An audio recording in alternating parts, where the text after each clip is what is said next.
Department, Government of Telangana, here at the National Institute of Rural Development and Panchayati Raj, Hyderabad. We are delighted to have amidst us officials and dignitaries from the Ministry of Panchayati Raj, Government of India, the Panchayati Raj Department, Government of Telangana, faculty and officials from NIRDPR, elected representatives and Panchayat secretaries from more than 60 Gram Panchayats, as well as representatives from the media, along with other distinguished guests. Together, we embark on this important journey towards self-reliant Panchayat governance, taking a step closer to the vision of Atmanirbhar Panchayat. We now begin by inviting our esteemed dignitaries to kindly join us on the dais. May I first request Shri Vivek Bharadwaj, IAS, Secretary, Ministry of Panchayati Raj, Government of India, to please grace the dais. Ms. Mukta Shekhar, IRAS, Joint Secretary, FT, Ministry of Panchayati Raj, Government of India, to the dais. I would also request Shri M. Dana Kishore, IAS, Special Chief Secretary to the Government, PRNRD, RWS and RSAD Department, Government of Telangana to kindly join us. May I request Mr. Govardhan Singh Rawat, Deputy Managing Director, NABARD, to please come up on the dais. Divya, IAS Commissioner, PRNRD Department, Government of Telangana, to join us on stage. Finally, I extend my warm invitation to Mr. P. Subhash Reddy, Regional Chief HUDCO, to join us on the dais.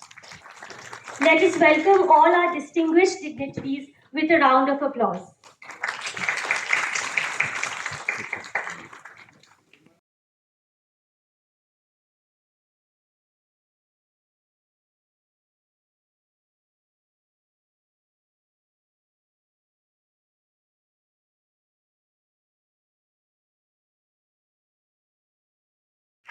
I invite Mr. Anil Kumar, Deputy Commissioner, to present the plans to Shri M. Dana Kishore, IAS.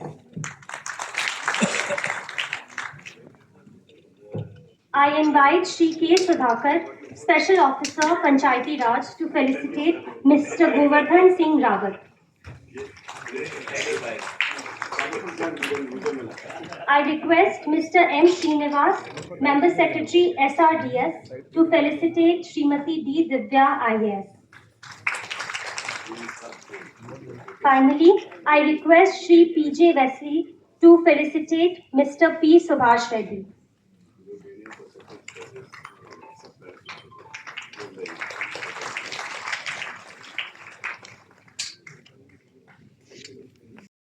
To deliver the welcome address and set the tone for today's proceedings by sharing an overview of the agenda.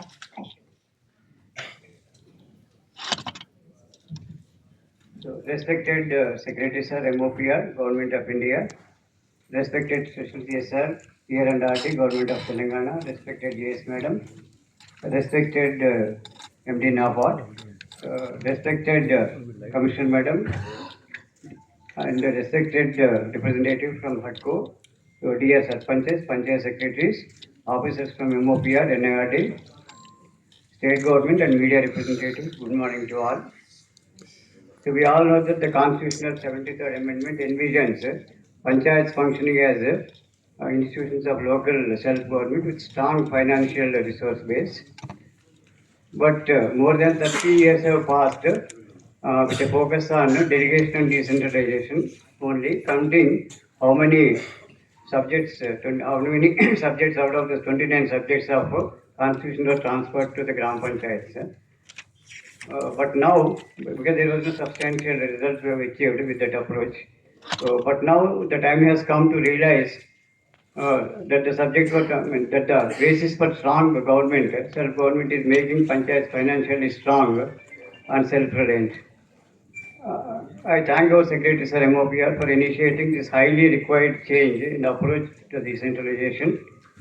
A self-governed panchayat is one which can deliver basic services to its citizens without depending on external grants and without looking up all the time for external assistance.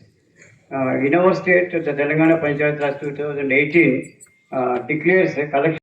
Sir, I will speak most of it in Telugu. Yeah, because I will also speak in Telugu. No, nice, sir.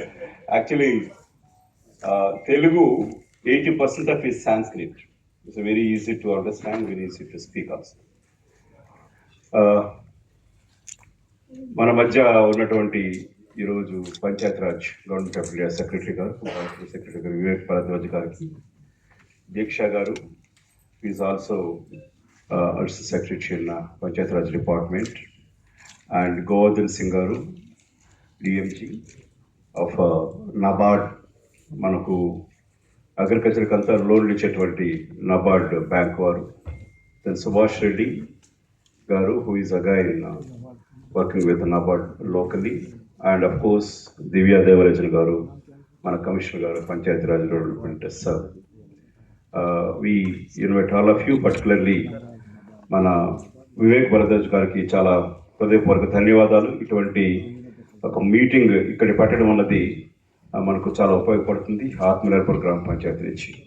I also take this opportunity to thank NIRD and its management for hosting this event here for facilitating us. Now, Panchayati Sarpanch. Panchayats. We now invite Shri Govardhan Singh Rawat, Deputy Managing Director, National Bank for Agriculture and Rural Development, NABARD, to address the gathering, reflecting from his immense expertise in rural project development and financial empowerment at the grassroots. Shri Panchayat Raj, Shri Vivek Bharadwaj ji, Shri M. Dana Kishore ji, Special Chief Secretary, Government of Telangana, Madam Mukta ji, Joint Secretary, Ministry of Panchayat Raj, Madam Divya, Commissioner, Department of PR and RD, Government of Telangana. यहाँ पे उपस्थित पंचायत विभाग से संबंधित तेलंगाना सरकार के सभी लोग, ग्राम पंचायत के रिप्रेजेंटेटिव, सरपंच, सबसे पहले तो इस कार्यक्रम में बुलाने के लिए मैं मिनिस्ट्री को धन्यवाद देना चाहता हूं, और एक पार्टनरशिप जो नाबार्ड के साथ आपने सोची है उसमें हम लोग जरूर अपना पूरा सहयोग देंगे, पूरा योगदान देंगे सर। एक बहुत ही एक ट्रांसफॉर्मेशनल कहूँ तो शुरुआत है ये मिनिस्ट्री की तरफ से, एक इनोवेशन है, एक नई सोच है कि किस तरह से हम लोग अपने पंचायतों को आत्मनिर्भर बना सकते हैं। आप सब लोगों को मालूम है कि भारत सरकार का एक मिशन है कि विकसित भारत 2047, कि 2047 तक हमारा देश विकसित भारत होगा। उसमें सबसे बड़ी परिकल्पना सरकार की यही है कि ये एक इंक्लूसिव, समग्र, समन्वित विकास होना चाहिए। यानी कि नंबर्स में शायद हम लोग पहुंच जाएं, लेकिन अगर हमारे देश का कोई वर्ग, कोई क्षेत्र छूट जाए अगर इस विकास की जर्नी में, तो शायद वो सही मायने में विकसित भारत नहीं कहलाएगा। तो इसीलिए जरूरी है कि हम लोग किस तरह से अपने ग्रामीण क्षेत्रों को भी मजबूत बनाएं, ग्रामीण क्षेत्रों में रहने वालों को इस ओवरऑल डेवलपमेंट स्टोरी का पार्ट बनाएं, तभी सही मायनों में हम लोग इस देश को एक विकसित राष्ट्र कह सकते हैं। और पंचायतों का, ग्रामीण क्षेत्रों का मजबूत होना इसलिए भी जरूरी है क्योंकि 65% हमारी पूरी जनसंख्या जो ग्रामीण क्षेत्रों में रहती है, उसमें से भी 46-47% लोग कृषि आधारित हैं, और अगर उनका कंट्रीब्यूशन अगर हम लोग देखें ओवरऑल इकोनॉमी में, कृषि के क्षेत्र में खासकर, यानी कि 45% जो लोग हैं कंट्रीब्यूशन।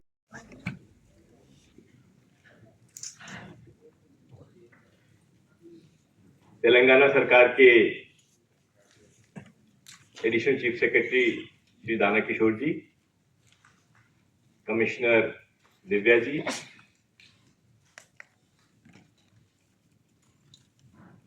पंचायती राज मंत्रालय के मेरे बंधुगण, सहयोगी, हुडको और नाबार्ड से आए प्रतिनिधि, और सबसे महत्वपूर्ण तेलंगाना के सेलेक्टेड ग्राम पंचायतों से आए हुए प्रतिनिधिगण, सबसे पहले तो आपको बहुत बहुत बधाई कि आप एक बड़ा मुश्किल चुनाव जीत कर आए हैं। आप ये बताइए कि आप में से कितने लोग सरपंच हैं?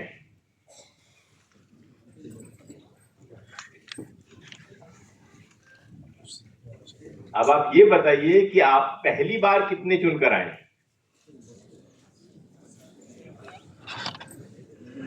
यानी कि ज्यादातर लोग पहली बार चुनकर आए हैं। ठीक ठीक है ना? तो जब 5 साल बाद हार ही जाना है तो कुछ ऐसा करके जाएं जैसे गांव याद रखे है। हर गांव में, हर पंचायत में एक आदमी होता है जिसको याद करते हैं लोग।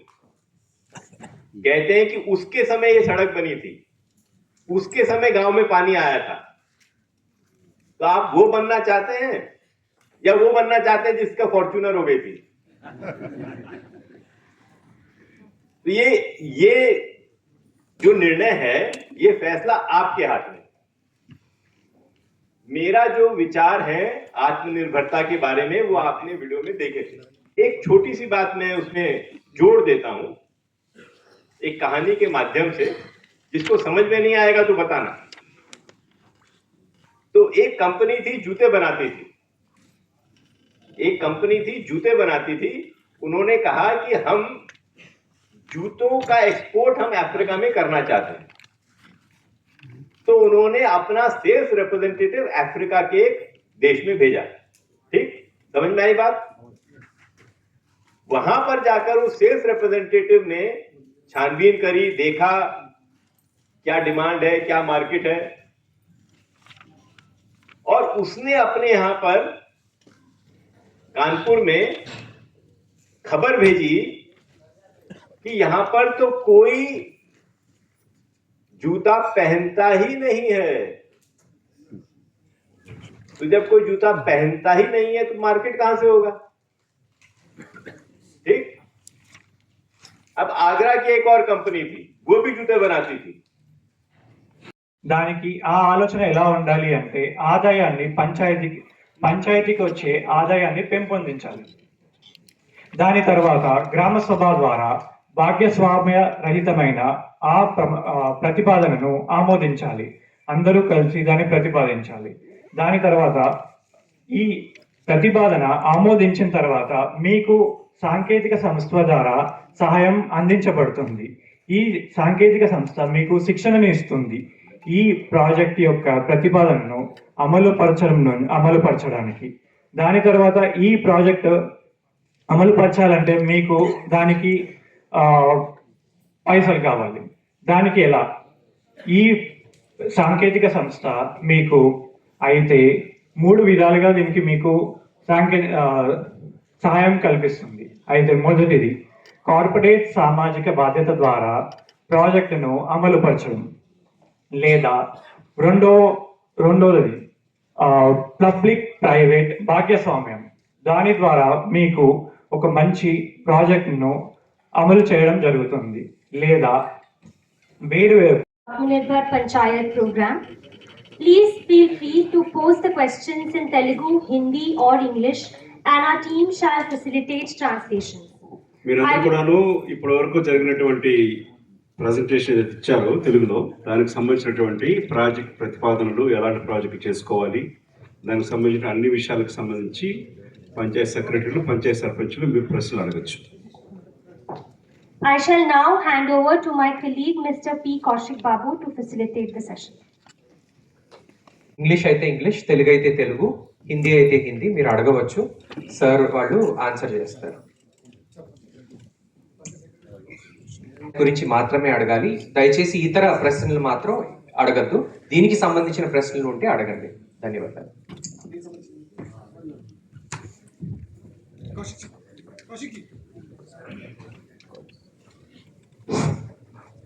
ఏం వర్క్ తీసుకొని ఏ ప్రాజెక్ట్ ఎంచుకోవాలి, లాభాన్ని పెంచేలా ఉండాలి అని చెప్పి మాకు మంచిగా చెప్పడం జరిగింది. అందుకు గాను మా గ్రామ పంచాయతీలలో డబ్బులు చూడడానికి 50 లక్షల పైన కనబడుతున్నాయి. రాగానే గ్రామ సభ పెట్టగానే ఎంత ఆదాయం అడుగుతున్నారు, అది చెప్పాల్సిన అవసరం మాకు ఉంటుంది. ఆదాయం 50 లక్షలు ఉంది అని చెప్తున్నాం. 2 నెలల తర్వాత వచ్చి ఏం పనులు చేసిర్రు అని చెప్తే ఏం చేయలేదు అని చెప్పారు. ఎంత ఖర్చు పెట్టారు అంటే అందులో నుంచి ఎంత డ్రా చేసిరు అంటే ఏం డ్రా చేయలేదు అని చెప్తున్నాం. ఎందుకంటే మా ట్రెజరీలు, సీజింగ్లో ఉన్నాయి, అది వాడుకోవడానికి అందుబాటులో లేవు. రాష్ట్ర ప్రభుత్వం దాన్ని ఆవేదన మాకు మా పంచాయత్ రాజ్ పంచాయత్ సర్పంచ్ అందరికీ అదే బాధ ఉంది. ఎందుకు ఈ యొక్క వివరణ ఎవరికి చెప్పుకోవాలో మాకు అర్థం కాలేదు సార్. నేనైతే ఏమో నేర్చుకోవడానికి రాలే, కానీ నా బాధలు చెప్పుకోవడానికి మాత్రమే వచ్చిన. కొన్ని నేర్చుకున్నా కూడా ఆ బాధలు తీరుస్తారని ఇక్కడైతేనే చెప్పుకోవచ్చు.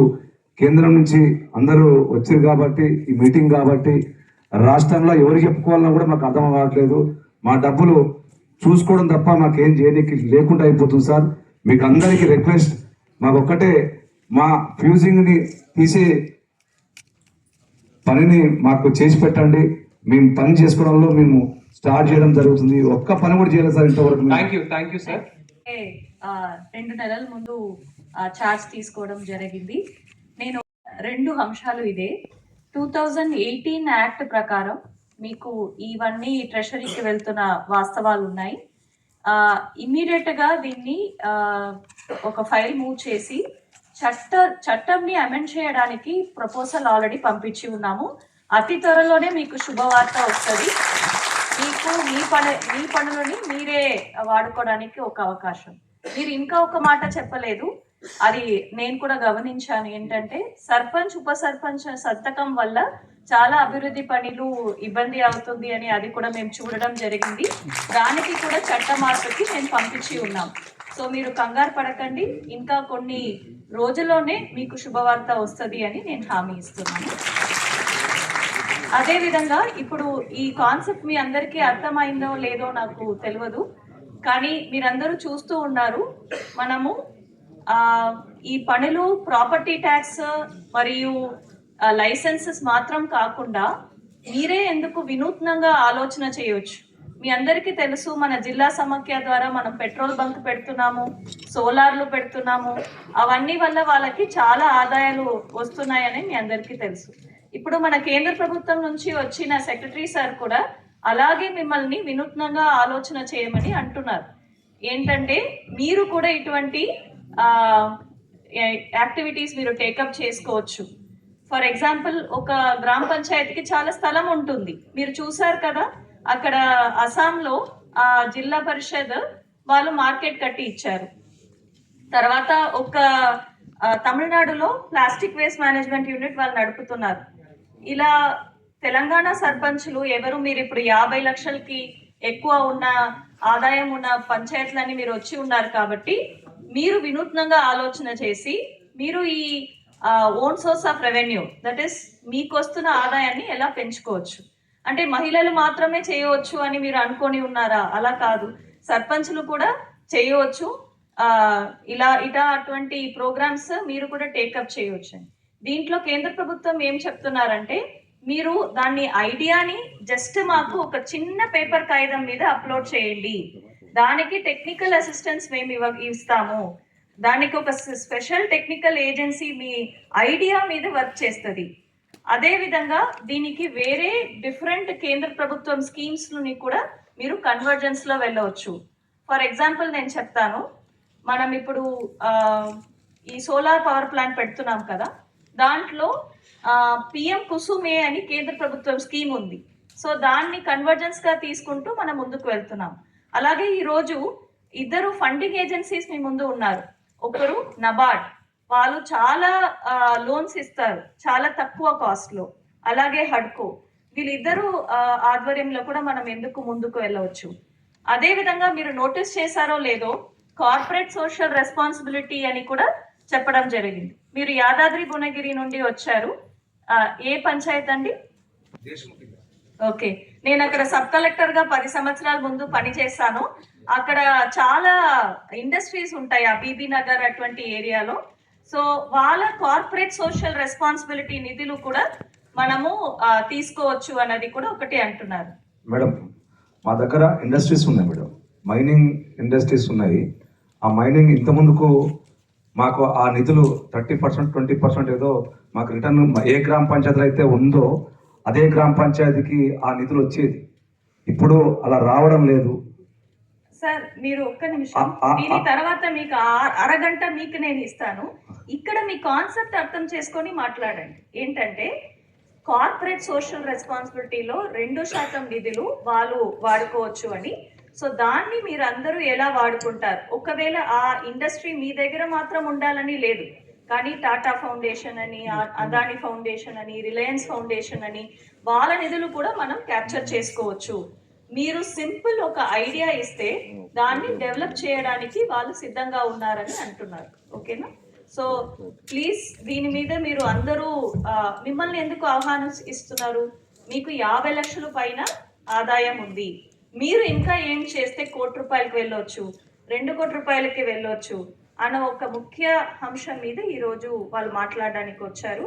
సో మీరందరూ చాలా ఎక్స్పీరియన్స్డ్ వాళ్ళు, ఎందుకంటే ఇదే ఫస్ట్ టైం మీరు ఎన్నికై ఉండొచ్చు, కానీ గ్రామాల్లో ఏమేమి ఇబ్బందులు ఉన్నాయి, అదే టైం ఏమేమి ఆపర్చునిటీస్ అవకాశాలు ఉన్నాయని కూడా మీ అందరికీ తెలుసు. సో మీరు కూడా ఇటువంటిది చేయవచ్చు అని అంటున్నారు. ఫర్ ఎగ్జాంపుల్ జనగాంలో మన జిల్లా సమాఖ్య వాళ్ళు కళ్యాణ మండపంని తీసేసుకొని దాన్ని రెనోవేట్ చేసి దాని నుంచి ఆదాయం తీసుకుంటున్నారు. చాలా వినూత్నమైన ఐడియాస్ చాలా ఉన్నాయి. నేను ఒక చిన్న ఎగ్జాంపుల్ చెప్తాను. భద్రాచలంలో నేను POITDగా పనిచేసినప్పుడు సిర్సినపల్లి గ్రామ పంచాయత్ అని చింతూరు మండలంలో ఉండింది, ఇప్పుడు అది ఆంధ్ర సైడ్కి వెళ్ళింది. వాళ్ళు కేవలం పీసా చట్టంని ఉపయోగం చేసి అక్కడ ఉన్న వెదురు ఉంటుంది కదా, ఆ వెదురుని అమ్మిన వల్ల, నేను చెప్తున్నది 2014లో 12 సంవత్సరాల ముందు 25 లక్షల ఆదాయం వాళ్ళకు వచ్చింది. ఆ గ్రామాల్లోనే కేవలం 50 మంది మాత్రమే ఉంటారు, కానీ పీసా చట్టంలో వెదురు అన్నది గ్రామ సభ ద్వారా మనం ట్రాన్సాక్ట్ చేయొచ్చు. మైనర్ ఫారెస్ట్ ప్రొడ్యూస్ అంటారు దాన్ని, అది వెదురు కావచ్చు, ఇతర వనరులు కావచ్చు. సో ఇలా ఒక ఎగ్జాంపుల్ కూడా మనం చూద్దాం. కళ్యాణ మండపం ఎక్కడ జనగాంలో చూడడం జరిగింది, భద్రాచలంలో ఇలా వెదురుని అమ్మడానికి వాళ్ళు ప్లాన్ చేసుకున్నారు. ఇలా వినూత్నమైన ఐడియాస్ మీ తరపు నుండి వచ్చిందంటే దాన్ని సాకారం చేయడానికి సిద్ధంగా ఉన్నారు కేంద్ర ప్రభుత్వం మరియు రాష్ట్ర ప్రభుత్వం అంటున్నారు. సో ఈ సబ్మిషన్ ఆఫ్ ఐడియాస్లో మీకు ఏమైనా డౌట్స్ ఉంటే మీరు అడగగలరు. దీంట్లో ఏమైనా సజెషన్స్ ఉన్నా కూడా, మీ సూచనలు ఉన్నా కూడా, సార్ ఇలా ఎందుకు పెట్టారు? ఫర్ ఎగ్జాంపుల్ నాకు వచ్చిన ఫస్ట్ ప్రశ్న ఏంటంటే, మీరు అపోజిషన్ వాళ్ళ దగ్గర నుండి కూడా సంతకం పెట్టమని అంటున్నారు, వాళ్ళు పెడతారా సార్? మా పరిస్థితి అది ఉంటుందా? వాళ్ళు ఎలా మమ్మల్ని చెడగొట్టాలంటే ఉంటారు కదా, మీరు దానికి ఏమైనా సూచనలు ఇవ్వచ్చు. సో ఈ ప్రొసీజర్ మీద ఏదైనా ఐడియాస్ ఉంటే ఖచ్చితంగా అడగండి. Thank you. ఒక్క నిమిషం. ఆత్మనిర్భర్ పంచాయత్ గురించి మన సెక్రటరీ గారు ఢిల్లీ నుంచి వచ్చారు, వారితో మీరు ఇంటరాక్ట్ అవ్వాలి అనుకుంటే దయచేసి అందులో ప్రశ్నలు అడగండి ప్లీజ్.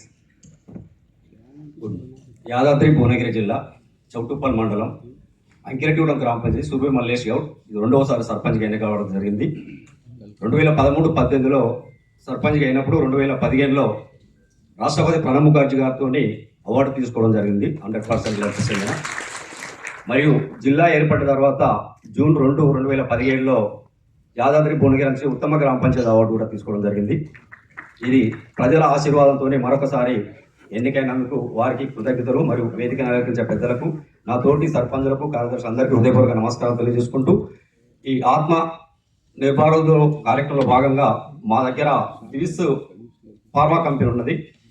ఆ కంపెనీ ద్వారా నేను వచ్చిన ఈ 4 నెలల్లో ₹126,00,000 CSR ఫండ్తోని underground drainage, CC roads మరియు మహిళా సంఘ భవనం కూడా మొన్ననే ప్రారంభోత్సవం చేసుకోవడం, శంకుస్థాపన కూడా చేసుకోవడం జరిగింది.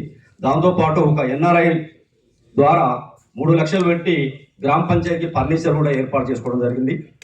మరియు సీసీ కెమెరాలు కూడా విలేజ్లో సీసీ కెమెరాలు కూడా ఇంకో దాత వల్ల 7 లక్షలు పెట్టి సీసీ కెమెరాలు కూడా ఏర్పాటు చేసుకోవడం జరిగింది. దానికి తోడు అక్కడ ఉన్న పరిశ్రమలతో కాకుండా కొంతమంది ముందుకొచ్చి కూడా సహాయ సహకారాలు చేసుకుంటున్నాం. ఇలాగ మా గౌరవ సర్పంచ్ గారు చెప్పినట్టు చేయాలని పట్టుదల ఉన్నది, చేయాలని ఎన్నో ఉన్నది, కానీ వాస్తవానికి మాకు ₹1,20,00,000 ట్యాక్స్ ఉన్నా తీసుకోలేక ఫ్రీజింగ్తో ఇబ్బంది పడుతున్నాం. మేడం గారికి మరొకసారి కూడా కృతజ్ఞత తెలియజేస్తున్నా, ఎందుకంటే మా మనసులో ఉన్న మాట కూడా మీరే చెప్పారు. తొందరలో అది చేస్తే మేము అనుకున్నట్టు ఈ ఆత్మ నివారణకు సెలెక్ట్ అయినందుకు మా వంతుగా పూర్తిగా పోటీ పడతామని మీరు అన్నట్టు వాస్తవానికి ప్రతిపక్షం వారితో సంతకాలు తీసుకోవడం కొంచెం ఇబ్బందికరంగా ఉంటుంది. అలాంటి ఏమన్నా అన్నా కూడా సలహా సూచనలతో ముందుకుండి గౌరవప్రదంగా మన రాష్ట్రంకి వెళ్ళి కూడా ఈ అవార్డుకు మమ్మల్ని సెలెక్ట్ చేస్తే మేము కూడా మా పూర్తి సహకారంతో సక్సెస్ అవుతామని కూడా చేసుకుంటే ఈ అవకాశం మీ అందరికీ హృదయపూర్వక నమస్కారం తెలియజేస్తున్నాను. ఎవరికైనా ఏమైనా నూతన ఐడియా ఉందా? మీరు కూడా చెప్పవచ్చు. ప్రొఫెషనల్ ట్యాక్స్ అని మేడం, ప్రొఫెషనల్ ట్యాక్స్ అని ఇండస్ట్రియల్ ఉన్న దగ్గర ప్రొఫెషనల్ ట్యాక్స్ వల్ల అక్కడ ఉన్న గ్రామ పంచాయతీలు డెవలప్ కాకుండా వివిధ రాష్ట్రం మొత్తం కూడా ప్రొఫెషనల్ ట్యాక్స్ తీసుకుంటుంది. దానివల్ల అక్కడ ఉన్న గ్రామ పంచాయతీలు డెవలప్మెంట్ కాగలేకపోతుంది. నేను గతం ఉన్న సర్పంచ్ అప్పటి నుంచి కూడా అడుగుతున్నా, నా ప్రశ్నకు మాత్రం ఎక్కడ కూడా జవాబు దొరకలేదు మేడం. దయచేసి మీరు దాని గురించి కొంచెం వివరిస్తే బాగుంటుంది. ఎందుకంటే అక్కడ ఉన్న గ్రామ పంచాయతీ అన్ని విధాలు నష్టపోతున్నాం. ఉద్యోగాలు లేకుండా, పొల్యూషన్ వల్ల, నీరు వల్ల అన్ని ఇబ్బందులు అయినా కూడా కనీసం ఆ ప్రొఫెషనల్ ట్యాక్స్ వస్తే దానివల్ల కూడా డెవలప్ చేసుకునే అవకాశం ఉంటుంది. కాబట్టి దాని గురించి కొంచెం వివరణ ఇవ్వగలరని కోరుతున్నాను. అయ్యా, నాతోటి సర్పంచ్లందరికీ, మాది నిజామాబాద్ డిస్టిక్ మేడం. నేను బాల్కొండ సర్పంచ్గా నూతనంగా ఎన్నికయ్యాను. అయితే మా గ్రామంలో దాదాపు 900 సంవత్సరాలకు పైగా ఉన్న ఒక 40 ఎకరాల్లో ఒక కిల్లా ఉంది సార్. ఆ కిల్లా పైన ఏంటంటే అత్తాకోడళ్ళ బావి అని ఉన్నది ఒకటి బావి, కానీ ఒక పక్కన మంచినీళ్ళు వస్తాయి, ఇంకో పక్కన వాటర్ ఉప్పగా ఉంటుంది. రెండోది అక్కడ పిరంగులు ఉన్నాయి, సొరంగ మార్గాలు ఉన్నాయి. అది మెల్లిమెల్లిగా అది అభివృద్ధికి దూరం అయిపోతుంది సార్. దాన్ని కనుక మీరు కొంచెం ఐడియాస్ ఇచ్చి దాన్ని రినోవేట్ చేయగలిగితే అక్కడ ఒక 100 మంది కుటుంబాలకి ఉపాధి కలుగుతుంది. అలాగే దాని ద్వారా గ్రామ పంచాయతీ కూడా ఆదాయం సమకూరుస్తుందని చెప్పి ఈ సందర్భంగా తెలియజేస్తున్నా సార్. ఎక్సలెంట్ ఐడియా అండి. అక్కడ టూరిజం మోడల్లో 100 కుటుంబానికి మీరు ఉపాధి కూడా కల్పించి మీకు గ్రామ పంచాయతీ కూడా ఆదాయం రావడానికి అవకాశం ఉంది అంటున్నారు. ఖచ్చితంగా మీరు ఈ ఐడియాని మన సైట్ లో అప్లోడ్ చేయాలి. మేము మీకు సహకారం చేస్తాం. Sir, Secretary sir, would you like to give any word? He was telling that there's a 400 years old killa, and there is two kind of water. One is salt water and another is pure water. So he's asking what kind of idea can you suggest for us to develop that site into a touristic place so that we can provide hundreds of people can get income from that. Would you like to?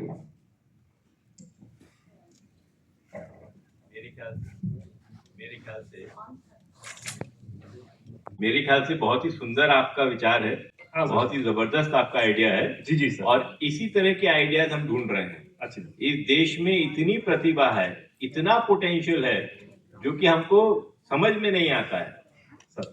ठीक है, तो आपको बहुत बहुत शुभकामनाएं, बधाई, और मैं मानता हूं कि आपका आइडिया बहुत कारगर होगा। Thank you sir, thank you so much.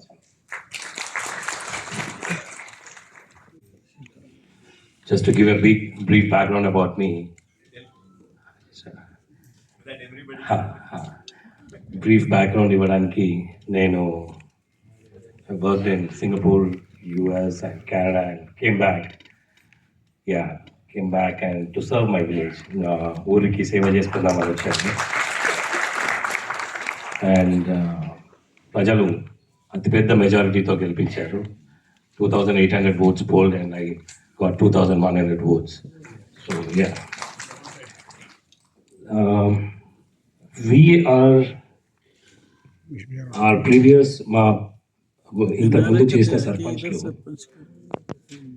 ఒక ఓన్ సోర్స్ రిసోర్స్ డెవలప్మెంట్ కోసం shopping complex, not complex but shutters కట్టి వేశారు. వీ హ్యావ్ అబౌట్ కంపెనీస్ ఉన్నాయి, so they do help us.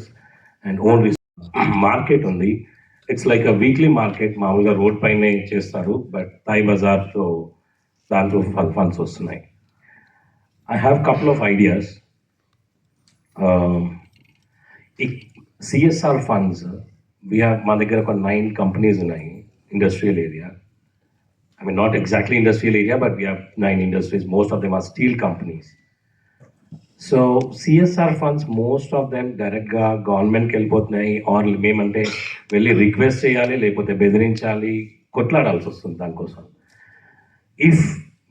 If we can mandate certain percentage of the CSR funds only to that gram panchayat where the industry is located. That would be really helpful. That's one point. And taxes. So ఇన్ని companies ఉన్నాయి, ఇన్ని ఇల్లు ఉన్నాయి, property taxes అన్నిటికీ property taxes same వస్తున్నాయి. I mean, even it for residential or non-residential. I think that's like not really correct అనిపించింది. ఆ taxes industries కి and that will be much more revenue. ఇంకొక ఇష్యూ ఉంటుంది. There's a lot of constructions happening. చాలా ఇల్లులు కడుతున్నారు, companies కడుతున్నారు, చాలా కడుతున్నారు. I mean, there's a lot of development happening. But ఏ ఇల్లు కట్టినా, ఎనీ కన్స్ట్రక్షన్ చేసినా to fill the basement, ఆ బేస్మెంట్ని ఫిల్ చేయడానికి మట్టి కావాలి, red soil.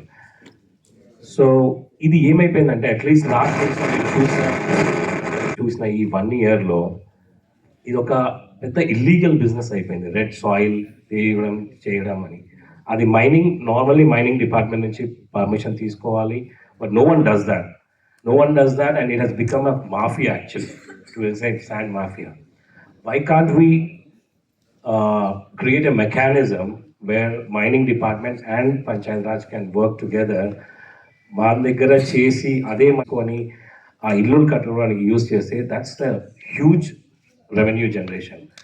I mean, I can promise at least 50 to 60 lakhs per year generate అవుతుంది. I mean, at least in big major gram panchayats. So those are a couple of ideas I have, and if you can help us, that will be really great. So thank you. As far as taxing the property tax at the same level, यानी कि घरों को भी एक ही tax लग रहा है, industry पे भी एक टैक्स लग रहा है, तो उसमें डिफरेंशिएशन होना चाहिए. जो राज्यों के कानून है इस बारे में वो काफी पुराने हैं, इसलिए हम कोशिश कर रहे हैं भारत सरकार की तरफ से कि एक मॉडल एक्ट बनाए या मॉडल रूल्स बनाए OSR के लिए, जिससे कि नई जो परिस्थिति है उसको वो रिफ्लेक्ट करेगा.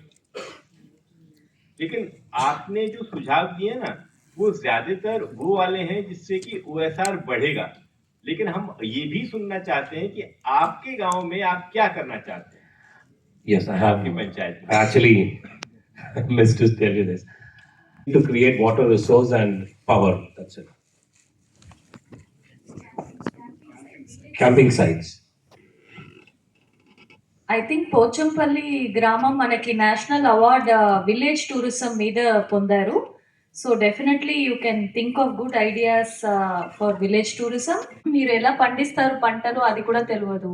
So they really interested. మనము ఫార్మింగ్ ఎలా చేస్తాము, అక్కడ వంట ఎలా చేస్తారు, అవన్నీ మీద కూడా వాళ్ళకి చాలా ఇంట్రెస్ట్ ఉంది.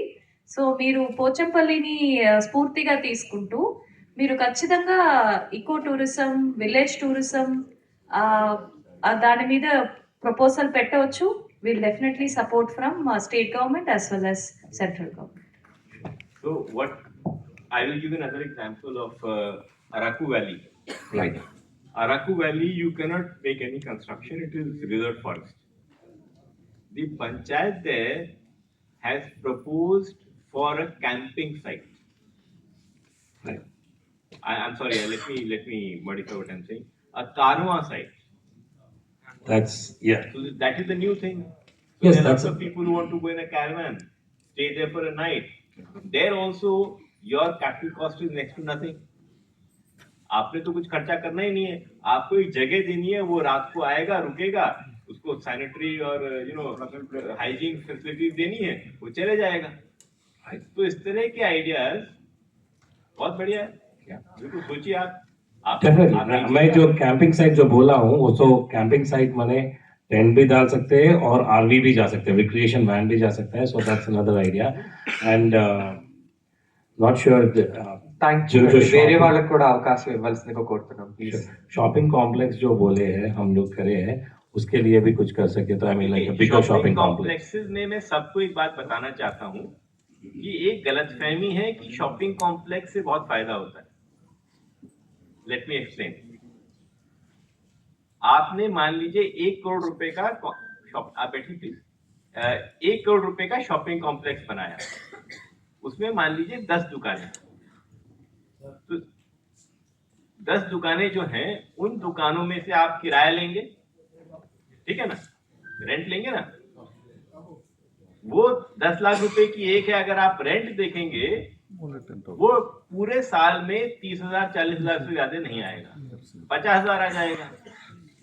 पूरी दुनिया में देखा गया है कि प्रॉपर्टी की rental return from rental is maximum 5 to 6%, maximum 5 to 6%। इसका मतलब कि आपको उस पैसे में अगर एफडी में रखेंगे तो ज्यादा पैसा आएगा, यानी कि शॉपिंग कॉम्प्लेक्स बनाने से रेंटल इनकम बहुत कम होती है, पहली बात। दूसरी बात, आज आपने उसको अलॉट कर दिया, उसने आपको 30,000 रुपए देना शुरू कर दिया, 10 साल बाद भी वो 30,000 ही देगा, क्योंकि आपकी हिम्मत नहीं है उसको बोलने के लिए कि पैसे बढ़ाऊंगा। तो इसलिए ये अच्छा है कि हम ये प्रॉपर्टी के जैसा कुछ बनाना चाहिए क्या। ऑन दी अदर हैंड, जैसे एक बात हो रही थी, नाबार्ड ने एक एग्जाम्पल दिया हाट का, क्या हाट पता है आपने, ग्रामीण हाट, विलेज हाट, ठीक है। अब उस हाट की वो बोल रहे थे रखरखाव की बात, मेंटेनेंस की बात। मेरा जो ख्याल है वो ये है कि आप एक टेंडर कीजिए, बोलिए मेरे पास ये पुराना सा हाट पड़ा हुआ है।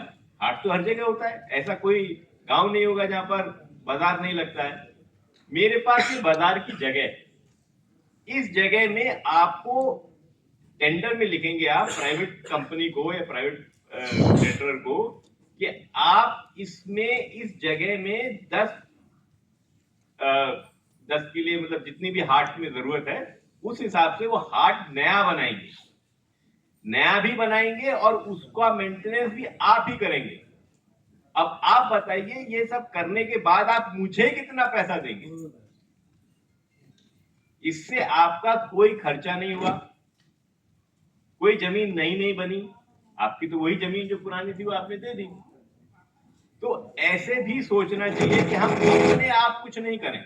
कोई जरूरी नहीं है, हम कोई प्रॉपर्टी ओनर नहीं है, हम कोई रियल एस्टेट कंपनी नहीं है, हम पंचायत हैं, हम दूसरों से काम कराएंगे, ठीक है। ये भी एक विचार हो सकता है। ये हम सोचते हैं कि हम ही शॉपिंग कॉम्प्लेक्स बनाएंगे, हम ही उसको ऑपरेट करेंगे, क्या जरूरत है, ठीक है। और वो टेंडरिंग प्रोसेस के लिए आपके पास हम एक्सपर्ट्स देंगे जो कि पूरा आपको पूरी प्रोसेस आपका साथ देंगे।